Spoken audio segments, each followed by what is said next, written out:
이제 하나님의 말씀을 합독하겠습니다. 오늘 우리에게 주시는 하나님의 말씀은 시편 23편 3절 말씀인데 시편 23편 1절에서 3절 말씀 다 같이 하나님 말씀을 받들어 읽겠습니다.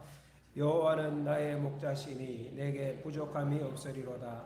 그가 나를 푸른 불밭에 누이시며 쉴 만한 물가로 인도하시는도다. 내 영혼을 소생시키시고 자기 이름을 위하여 의의 길로 인도하시는도다. 아멘.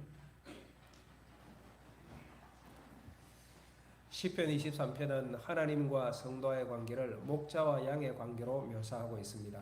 양은 목자 대신 하나님의 길을 따르고 순종해야 하겠죠. 그러면 지난주일에 말씀드렸던 것처럼 2절이죠. 그가 나를 푸른 불밭에 누이시고 그가 나를 쉴 만한 물가로 인도하신다고 고백하고 있습니다. 그리고 오늘 3절인데 내 영혼을 소생시키시고 의의 길로 인도하신다고 고백합니다. 여러분, 의의 길입니다. 세상 성공의 길이 아니죠. 오늘 세상 많은 사람들은 성공에 관심입니다. 그래서 속도가 굉장히 빨라진 것 같아요. 정보통신의 속도라든지 교통수단의 속도, 과거에 상상할 수 없을 정도로 빠른 세상을 살아가고 있습니다. 이 모든 것이 성공을 위한 것입니다. 그런데 그렇게 해서 우리 삶이 행복해졌느냐? 거기에는 쉽사리 대답하기가 어렵습니다. 오히려 이렇게 빠른 세상을, 경쟁력 뛰어난 세상을 살아가면서 우리의 삶은 치열해졌고 혼란과 다툼도 심해지고 그리고 자살하는 사람이 점점 늘어나고 있는 세상입니다. 하나님은 속도에 별 관심이 없으신 것 같아요. 이스라엘 백성들을 출애굽시켰을 때 가나안 땅으로 일주일이면 갈 수 있는 그 길을 40년 동안 돌아가게 하셨습니다. 여러분, 하나님께서 능력이 없어서 그러하셨겠습니까? 아니죠. 400년 동안 이집트에서 노예로 살았던 이스라엘 백성들이 그 모습 그대로, 노예 근성 그대로 준비 없이 약속의 땅 서둘러 들어가는 것이 아니라 시간이 걸리더라도 하나님의 백성으로 준비되어 거듭난 하나님의 백성으로 가나안 땅을 밟기 원하셨던 것입니다. 여러분들은 실망하실지 몰라도 하나님은 우리를 빨리 성공시키는 것에 별 관심이 없으십니다. 그러면 하나님의 관심은 어디에 있느냐? 의롭게 사는 거예요. 우리가 의롭게 살아가는 것. 이 땅을 살아가지만은 세상에 짓밟히지 아니하고 죄 짓지 않고 거룩하게 살아가는 것. 하나님을 경외하며 사는 것. 여기에 하나님의 관심이 있습니다. 사도 요한은 요한일서 2장 1절에서 이렇게 말씀합니다. 나의 자녀들아, 내가 이것을 너희에게 쓰면 너희로서의 죄를 범하지 않게 하려 함이라. 가르치고 성경을 주신 하나님의 뜻, 우리가 이 땅에서 말씀 붙들고 죄를 범하지 아니하며 살아가도록, 의의 길을 걸어가도록 말씀을 주신 거예요. 사랑하는 여러분, 어떻게 준비가 되셨습니까? 충분하게 준비가 되셨습니까? 성공의 길과 의의 길이 갈라질 때 의의 길을 선택할 준비가 되셨습니까? 많은 분들이 여기에서 판단착오를 일으키더라고요. 모르는 것이 아니에요. 이미 들었잖아요. 말씀을 들었잖아요. 예수님께서도 경고를 해주셨습니다. 마태복음 7장 13절 14절 말씀입니다. 좁은 문으로 들어가라. 멸망으로 인도하는 문은 크고 그 길이 넓어 그리로 들어가는 자는 많고 생명으로 인도하는 문은 좁고 길이 협착하여 찾는 자가 적음이라. 생명의 길, 의의 길은 길이 좁고 협착해요. 쉬운 길이 아니에요. 그래서 찾는 자가 적대요. 우리에게 주님께서 미리 경고해 주신 것이죠. 그럼에도 불구하고 우리는 의의 길을 선택하고 걸어가야 할 것입니다. 그러나 억지로 할 수는 없잖아요. 어떻게 할 수 있습니까? 의의 길이 참으로 중요하다는 것을 깨달을 때 가능해질 것입니다. 그래서 오늘 본문에 보면 우리를 목자가 의의 길로 인도하시기 전에 내 영혼을 소생시키신다고 말씀을 해 주십니다. 내 영혼을 소생시키시고, 영혼을 소생시킨다는 의미가 뭡니까?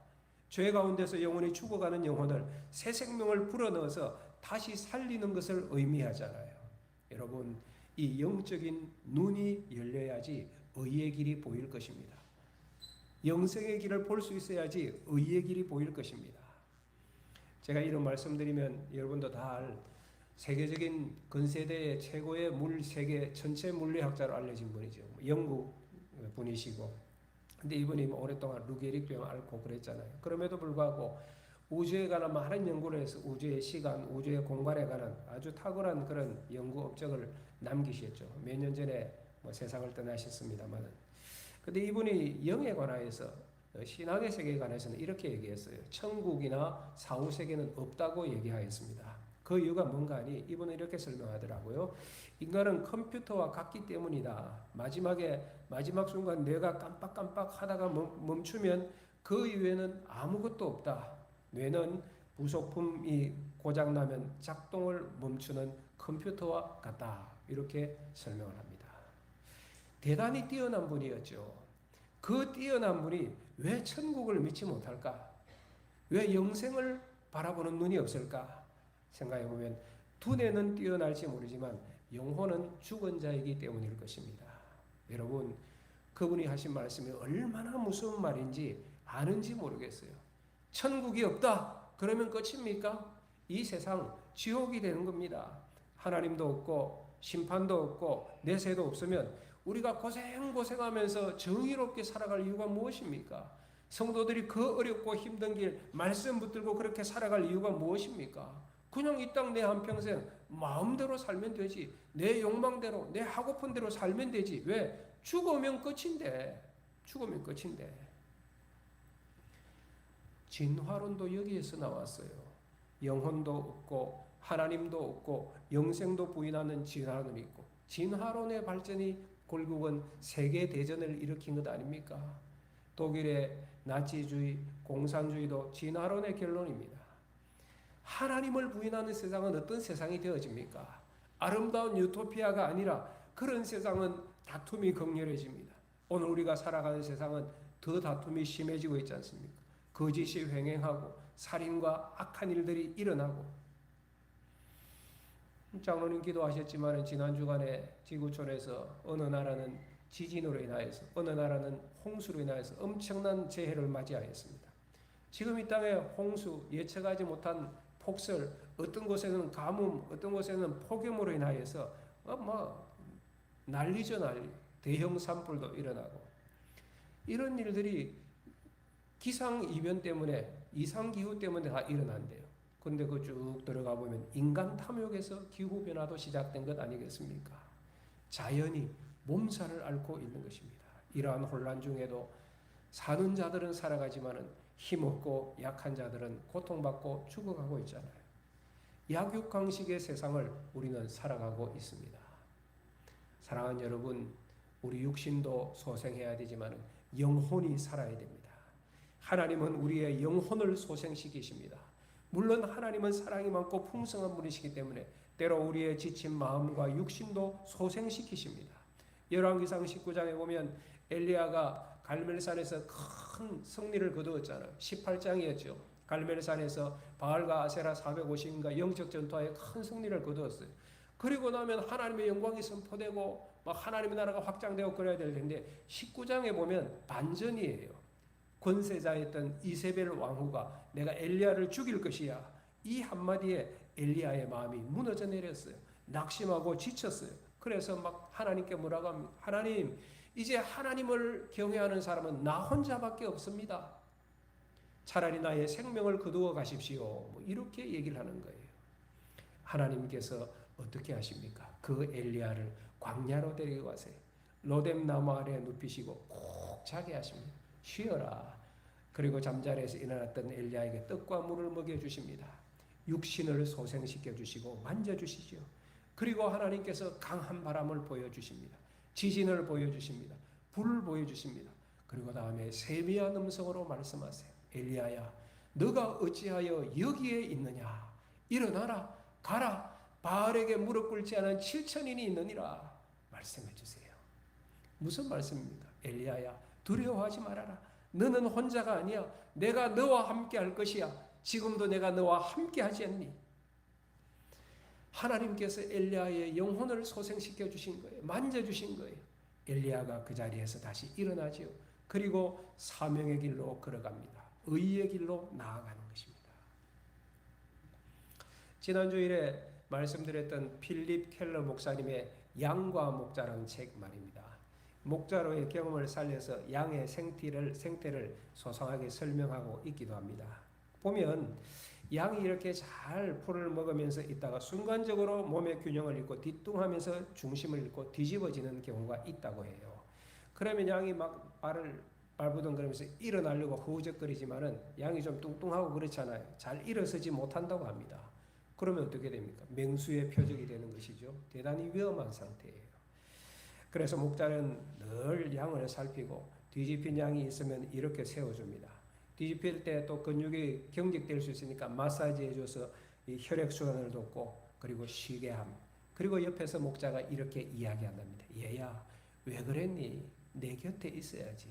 내가 늘 네 곁에 있지 않니? 너 나를 떠나면 안 돼. 조심해야지. 그렇게 말을 하면 양이 목자의 음성을 알아듣고 이제서야 매 하면서 안정감을 찾는다고 합니다. 쓰러졌던 양, 넘어졌던 양이 소생하는 순간이지요. 예수님이 이런 분이세요. 하나님이, 목자 되신 하나님이 우리에게 이런 분이세요. 죄로 영죽을 우리를 소생시키기 위하여서 예수님께서 이 세상에 오셨잖아요. 그리고 예수님께서 때로 지친 우리의 육신을 소생시키려 떡을 주시고 때로는 질병도 치료해 주시고 때로는 제자들에게 너희들 매우 피곤해 보이네. 한적한 곳에 가서 좀 쉬어라. 그렇게 말씀하시기도 하시요. 그리고 이러한 모든 소생을 통하여서 궁극적으로는 더 중요한 우리의 영혼을 소생시키는 일을 위하여서 주님께서 오신 거예요. 죽은 우리의 영혼을 살리기 위해서였어요. 왜? 영혼이 상하면 세상의 그 어떤 광풍보다도 두려운 것입니다. 홍수 지진보다도 더 두려워요. 영혼이 상하면 영원한 멸망이거든요. 그래서 마지막에는 우리 영혼을 소생시키기 위하여서 당신께서 우리의 모든 죄를 대신 지시고 십자가에서 돌아가셨어요.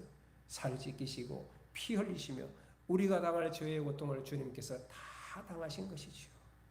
그러므로 생명의 길을 열어주셨어요. 의의 길을 열어주셨어요. 그리고 우리에게 말씀하실 거예요. 여러분들이 두려워할 때, 낙심할 때, 육신이 곤배할 때, 영혼의 상처를 입었을 때 목자 되신 주님께서 여러분에게 말씀하세요. 잘 들으세요. 두려워하지 말아라. 내가 너를 씻겨줄게. 내가 너의 죄를 씻어줄게. 내가 너를 바로 세워줄게. 나는 너와 영원토록 함께 할 거야. 두려워하지 말아라. 결코 너를 고아와 같이 버려두지 않을 거야. 라고 주님께서 말씀하세요. 기도 가운데 말씀하실 거예요. 예배 가운데 말씀하실 거예요. 잘 들으셔야 돼요. 이러한 선한 목자를 경험하는 순간이 우리는 회복의 순간이 되어지는 것입니다. 그러면 주님의 양들은 기쁨으로 노래할 거예요. 오늘 본문 3절처럼 주께서 내 영혼을 소생시켜 주셨다고. 시편 23편이 다윗의 시편 아닙니까? 다윗의 경험이었을 거예요. 다윗이 좋았지만은 또 한때는 죄로 인하여서 영혼이 상하였습니다. 바세바와 간음하였고 또 왕국의 번영을 보고 교만의 죄를 범하였고 그때 잘 되는 것 같이 보였을지 모르지만 영혼은 죽어가고 있었던 거예요. 그때의 심정을 시편 32편에서 다윗은 그렇게 표현해요. 내가 종일 신음하였습니다. 내 뼈가 쇠하여 녹아내리는 것 같습니다. 주의 손이 나를 누르시니 진액이 빠져 여름 가뭄에 마름같이 되었습니다. 너무너무 힘들고 고통스럽고 영혼이 상한 거예요. 그때 다윗이 하나님 앞에 나와서 주여 저를 아시지요. 긍휼히 여겨주십시오. 저의 죄를 용서하시고 사하여 주시옵소서. 기도하였을 때 주께서 그를 사하여 주셨고 32편 마지막으로 가면 구원의 기쁨을 회복시켜 주셨다고 다윗이 찬송하잖아요.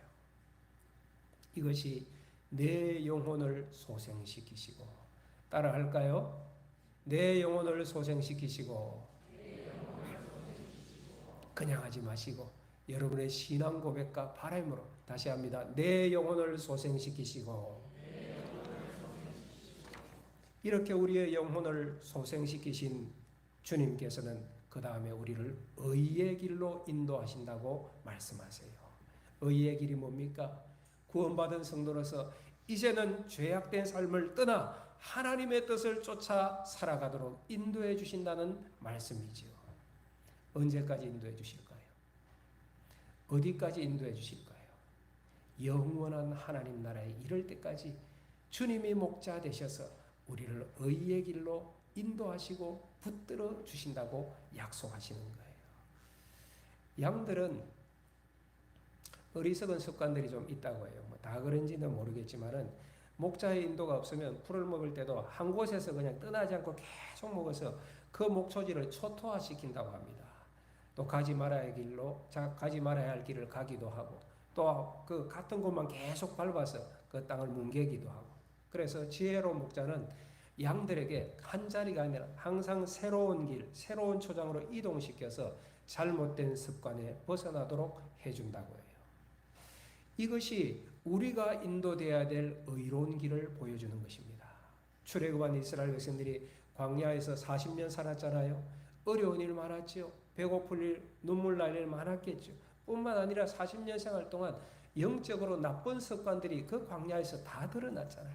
그래서 하나님께서 40년 동안 그들을 훈련시켜 준 거예요. 위험에서 건져주시고 목자가 양을 인도해 주던 말이에요. 필요를 채워주시고 고난 가운데서 하나님의 백성으로 훈련시켜 주신 거예요.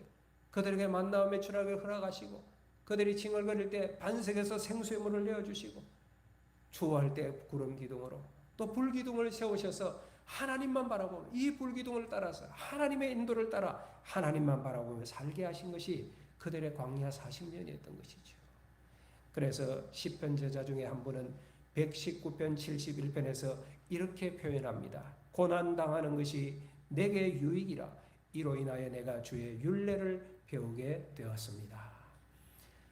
고난이 겪을 때는 아픔이었는데 지나고 보니까 내게 유익한 것이었고 하나님의 뜻이 있었고 고난을 통하여 주의 율례를 배우고 의의 길로 인도되게 되었다는 사실입니다. 사랑하는 여러분, 주의 백성이 걷는 의의 길은 빠르거나 쉬운 길이 아닙니다. 때로는 어려운 길입니다. 때로는 고난의 길일 것입니다. 그러나 생명의 길이름을 믿으시기를 축복합니다. 이 길이 바른 길이에요. 그리고 이 길에 섰을 때, 이 길을 걸어갈 때 의의 길 가운데서 주님이 함께 하십니다. 오늘 3절 하반부에 뭐라고 하십니까? 의의 길로 인도하시는데 그 앞에 보면 자기 이름을 위하여 의의 길로 인도하신다. 하나님께서 이름을 걸어두셨어요. 그리고 약속을 지키시는 거예요. 여러분, 하나님은 하나님의 자녀인 우리가 아버지의 뜻에 합당한 의의 길을 걷기 원하십니다. 거룩한 삶을 살기 원하십니다. 그리고 그 길에서 우리와 함께 하셔서 반드시 인도해 주시겠다고 이름을 걸고 약속해 주셨어요. 하나님이 공언하시면 반드시 지키는 것이지요. 하나님의 이 약속을 지키기 위하여 세상에 오신 분이 예수님이세요. 예수님이 탄생하셨을 때 마태복음 1장 23절에 보면 그의 이름을 임마누엘이라 하라고 말씀하세요. 하나님이 우리와 함께 계시다는 뜻입니다. 우리와 함께 계시는 하나님으로 이 세상에 오신 분이 예수님이세요. 그리고 33년 동안 육신으로 함께 하면서 우리 인생과 함께 하시고 하늘의 복음을 전하셨어요. 그리고 사역을 마치고 하나님 나라로 돌아가실 때 성천하기 전 마지막 말씀이 마태복음 28장 20절이지요. 뭐라고 하셨습니까? 볼지어다 세상 끝날까지 너희와 항상 함께 있으리라. 제자들에게 약속해 주셨어요. 우리에게 약속해 주셨어요. 함께 하기 위해서 오셨고 함께 하시겠다고 약속해 주시고 그리고 예수의 영인 성령님을 우리에게 보내주셨잖아요. 예수 믿기만 하면 이제는 예수님께서 육신으로 내 곁에 계시는 것이 아니라 예수의 영으로 하나님의 영으로 성령으로 내 안에 오셔서 늘 함께 하세요. 이제는 예배당에도 예수님이 함께 하시고 여러분의 가정에서도 내 안에 주님이 함께 하시고 직장에서도 예수님께서 함께 하시고 성령을 보내셔서 우리를 의의 길로 인도해 주세요. 성령님 파라클레이토스 우리 곁에서 우리를 도우시는 분이라는 뜻입니다. 우리를 돕기 위해서 함께 하시는 예수님 성령님. 여러분 지금도 이분을 만나고 계신 분이 많이 있습니다. 지금도 성령님의 인도 예수님의 동행을 함께 누리는 성도들이 많이 있습니다. 기도 가운데 예수님을 만나고 말씀 가운데서 성령님의 은혜를 입고 예배 가운데서 하나님을 바라보게 되고 무엇보다도 삶 가운데서 그냥 내가 사는 것이 아니라 한 발짝 한 발짝 걸어갈 때 주님께서 내게 말씀하시고 주의 성령이 함께 하시는 동행의 삶을 누려가는 성도들이 이 땅에 얼마나 많습니까? 누가 누려가요? 그 주님을 바라보고 그 성령님을 앙망하는 자는 하나님께서 만나주시고 하나님을 누리며 살아가게 해주시는 거예요. 사랑하는 여러분, 세상의 성공이 아름다워 보입니다. 누구나 취하고 싶은 선악과 같습니다. 그런데 이 세상의 성공은 영생에 들어갈 때는 아무것도 아닙니다. 천국 들어갈 때는 이 땅의 100평 아파트가 대단한 그런 성령차가 아무것도 아닙니다. 영원한 하나님 나라는 하나님을 경외하는 자가 들어갑니다. 거룩한 자만이 들어갈 수가 있어요. 히브리서 12장 14절 말씀입니다. 모든 사람과 더불어 화평함과 거룩함을 따르라. 이것이 없이는 주를 보지 못하리라. 여러분, 거룩함이 없이는 주의 백성이 될 수 없다고 말씀해요. 이 말씀을 깨달으면, 이 원리를 생각하면 우리가 이 세상을 살아갈 때 성공이냐 거룩함이냐 갈림길에서 거룩함을 택하게 되어질 것입니다. 오늘 이 자리에 앉으신 모든 주의 백성들은 의의 길을 선택하시기를 축복합니다. 여러분, 하나님은 물론 성공의 하나님이세요. 하나님은 능력의 하나님이세요. 승리의 하나님이세요. 하나님은 우리를 축복하는 하나님이시지만 하나님의 더 중요한 목적은 우리를 의로운 사람이 되게 하는 것입니다. 하나님의 자녀로 살게 하는 것입니다. 이것을 바로 알아야지 인생의 문제도 다 풀리기 시작할 거예요. 예수 믿는다고 하면서도 교회 나오면서도 인생의 문제를 성공으로 풀려고 하니까 자꾸 꼬여요. 이게 꼬여요. 기름 안 친 기계처럼 뻑뻑거리는 거예요. 성공으로 문제를 풀어보려고 하니까 열등감에 빠져요. 좌절감에 빠져요. 비교의식으로 마음 아파해요.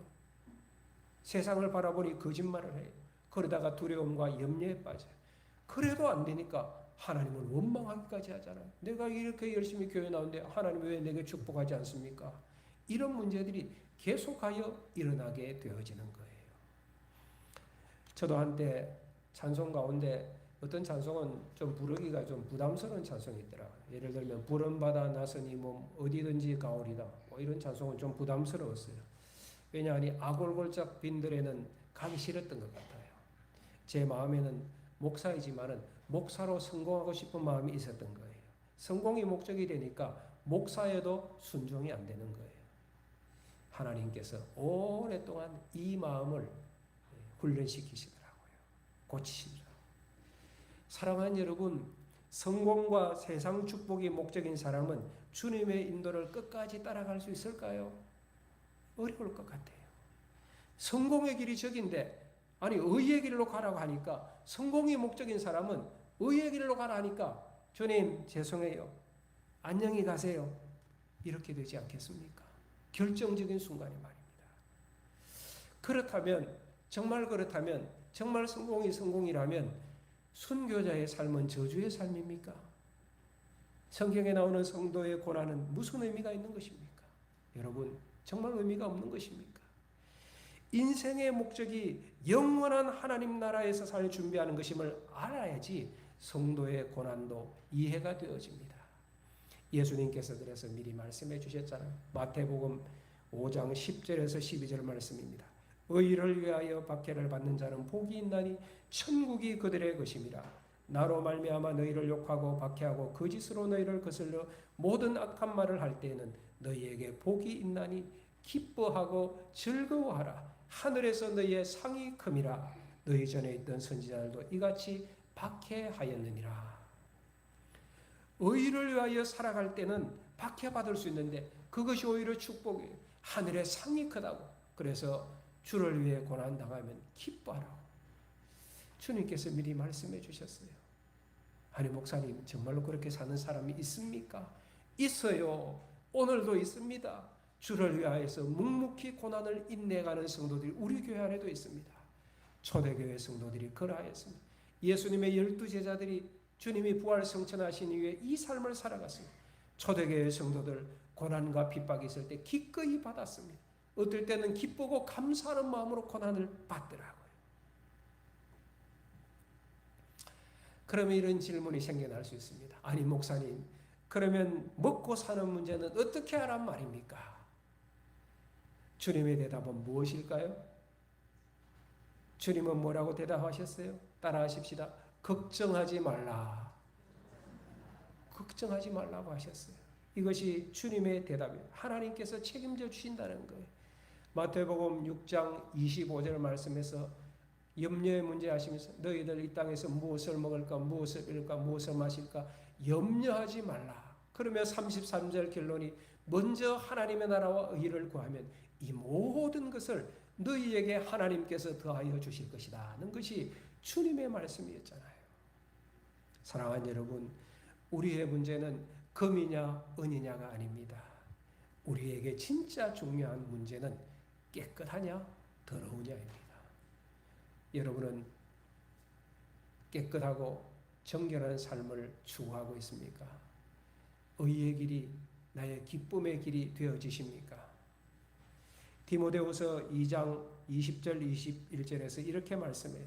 큰 집에는 금그릇과 은그릇뿐 아니라 나무그릇과 질그릇도 있어 귀하게 쓰는 것도 있고 천하게 쓰는 것도 있나니 그러므로 누구든지 이런 것에서 자기를 깨끗하게 하면 귀히 쓰는 그릇이 되어 거룩하고 주인의 쓰기에 합당하여 모든 선한 일에 준비함이 되리라. 부잣집에 그릇이 많아요. 큰 그릇도 있고 작은 그릇도 있고 예쁜 그릇도 있고 못난 그릇도 있고 깨끗한 그릇도 있고 더러운 그릇도 있고 근데 주인이 언제 쓸지 몰라요.